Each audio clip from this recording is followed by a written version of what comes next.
আজকে আমরা net set কীভাবে ব্যবহার হয় সেটা দেখব। তো এই নেট সেটটা আমাদের টোটাল 7 কাঠা জায়গার মধ্যে তৈরি হয়েছে।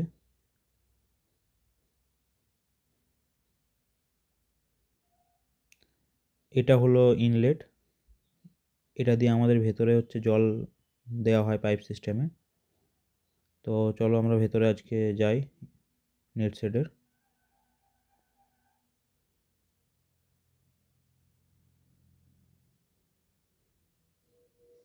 এখানে পুরো সেটআপ করা আছে, যে বাইরে থেকে জলটা এসে এখানে রেগুলেটর দেয়া আছে, এখানে পাইপের প্রেসার নিয়ন্ত্রণ করা হয়। আর টোটাল এইখান থেকে বেরিয়ে ইনলেটের পাইপলাইন চলে গেছে, আর পুরো এতে কালো পাইপগুলো বেছানো আছে। টোটাল 14টা পাইপ বেছানো আছে এখানে। এই পাইপগুলোর মধ্যে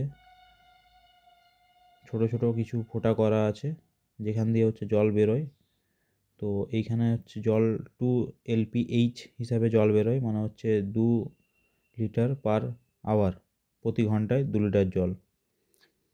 তো টোটাল নেট সেটটা 7 কাঠা জায়গার মধ্যে আছে। এরকম আরও ভিডিও দেখতে আমার চ্যানেলটি সাবস্ক্রাইব করুন, এনজি টেক।